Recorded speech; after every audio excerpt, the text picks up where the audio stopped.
ninguém veio e falou assim, você é bebê ainda? Sabe? Não tem essa pressão. E mesmo se tem, a mulher, ela fala assim, foi a minha escolha, minha religião, sei lá. Passa. Tranquilo. Agora, vai falar pra um homem de 22 anos que o cara é bebê.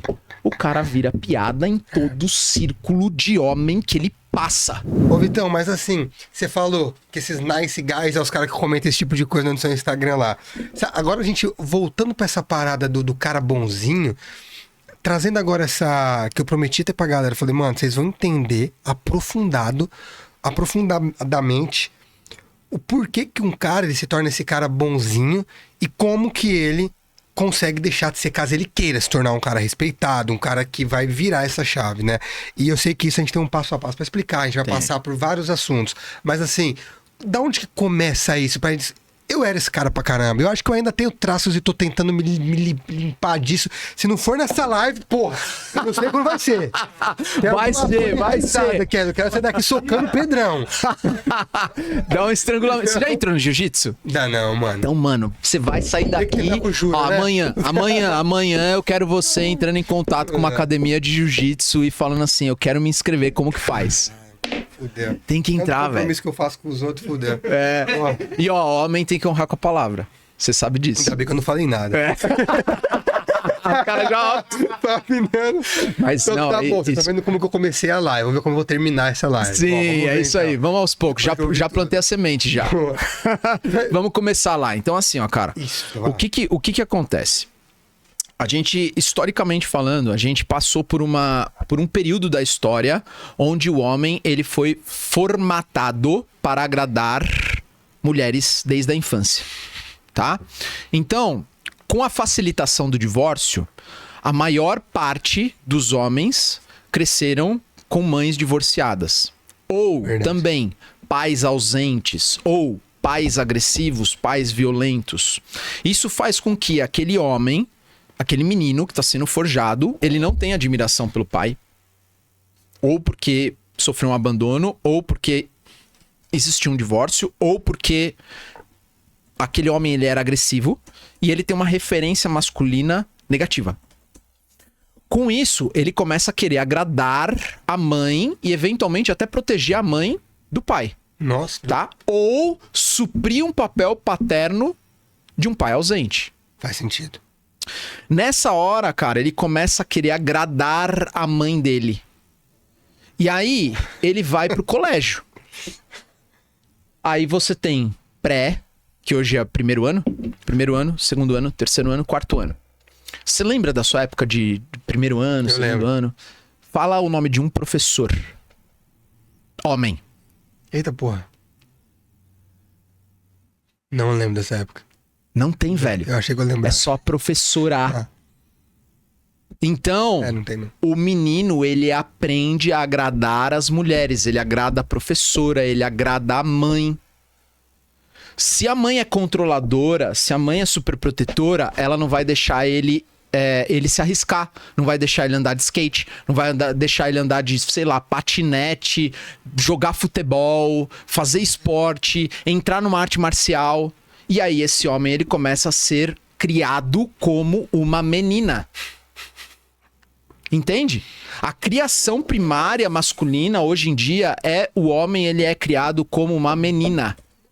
Ele é criado igual uma menina. Como se não existisse distinção de sexo. Entende? Até mais ou menos o quinto ano. Só pra falar que eu nunca tive um professor até o quinto ano, meu professor de educação física era homem. Eu tinha aula com ele uma vez por semana. E era tipo 1 hora, 2 horas. A semana inteira. A semana inteira.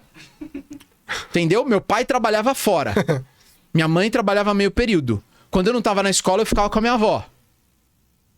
Que é a vida de muita gente. Tá ligado? De muito homem cresceu nessa vida. Ficava com a avó, ficava com a mãe, ficava com a babá, sei lá. Mas sempre tava com alguma mulher junto. E o homem, ele começou a perder referências masculinas. Quando o homem começa a perder referências masculinas, as referências dele são femininas. Então esse homem, ele pode criar, por exemplo, um aspecto que é chamado pelo Freud de complexo de Édipo, que é uma paixão platônica pela mãe, onde ele começa a concorrer com o pai pela mãe. Ele começa a competir com o pai pela mãe. E isso começa ali, cara, entre 3 e 5 anos de idade. Se esse cara, ele não tem uma figura masculina que cumpre uma função paterna, não precisa ser o pai.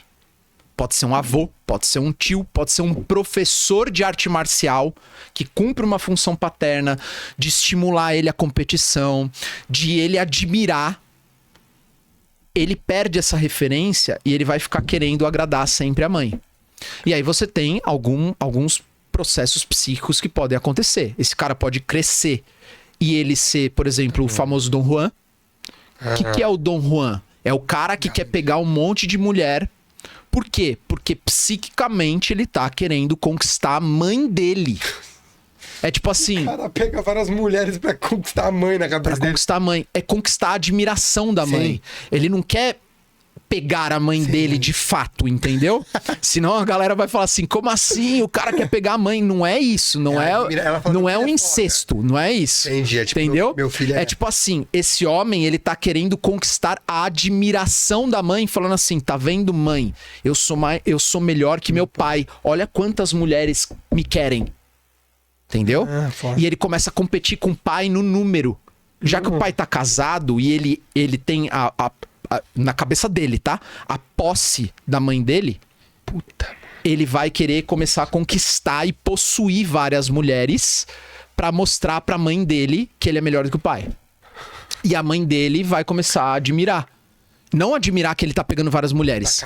Mas ela vai admirar que ele sai, que ele consegue as namoradinhas dele e assim vai indo. Então ele começa a conquistar essa admiração da mãe. Geralmente isso pode ser quebrado quando a mãe chega e fala assim, filho, toma jeito. Boa. Você tá, tipo, perdendo a referência, você tá voltando bêbado toda hora pra casa, você precisa namorar. Cara, se a mãe faz isso, pode virar uma chave na cabeça do cara, entendeu? Ele sair do aspecto de Dom Juan e começar a se tornar um homem de verdade. Porque, cara, o adolescente... A galera fala que a pressão feminina é alta. E realmente existe uma pressão feminina. Principalmente hoje com a mulher sendo cobrada no mercado de trabalho. A pressão aumentou muito pra mulher, tá? Só que a pressão masculina, cara, ela começa mais ou menos nos 11, 12 anos de idade. Que é tipo assim... Você é bebê ainda? Tá ligado? A mulher... Cara, eu conheço mulheres que beijaram pela primeira vez com 22 anos. O primeiro namorado e pra casar. Entendeu? Tá tudo bem. Cara, ninguém cobrou ela. Só falou assim, aí, o namorado... Mas nunca ninguém veio e falou assim, você é bebê ainda? Sim. Sabe? Não tem essa pressão. E mesmo se tem, a mulher, ela fala assim, foi a minha escolha, minha religião, sei lá. Passa. Tranquilo. Agora, vai falar pra um homem de 22 anos que o cara é bebê. O cara vira piada em todo o círculo de homem que ele passa. É mesmo. Vira piada, velho. Por quê? Porque a pressão do cara ele ser um conquistador desde moleque já é alta, entendeu? E o homem, ele precisa conquistar. Então, o adolescente, ele passa por esse processo de pressão social de conquista feminina desde os 12, 13 anos de idade. E aí depois primeiro você é bebê. Boca virgem. Sim. Depois você, você ainda é virgem? Pô, você tem 15 anos, você ainda é virgem, velho. Pô, você tem 16 anos, você ainda é virgem. E é pressão atrás de pressão. E é zoeira atrás de zoeira. É mesmo. Até o cara ir na casa das primas. E aí ou o cara vai na casa das primas, ou o cara, começa a virar o galanteador. E ele começa a pegar as meninas, entendeu? Esse é um padrão masculino. Ou o cara, ele vai virar piada. Entende? E aí... Piada, ele faz essas coisas aí. Aí ele começa, querer virar esse conquistador. E aí ele entra nessa síndrome de Dom Juan. O Dom Juan, então, na fase jovem adulta, é o cara que não largou a adolescência e ele não tá buscando formar uma família, ele não decidiu ainda entrar num relacionamento, ele não decidiu ainda se matrimoniar pra virar um homem, construir um legado. Ele é um homem frouxo? Cara... Se a gente for falar de masculinidade, é um homem frouxo.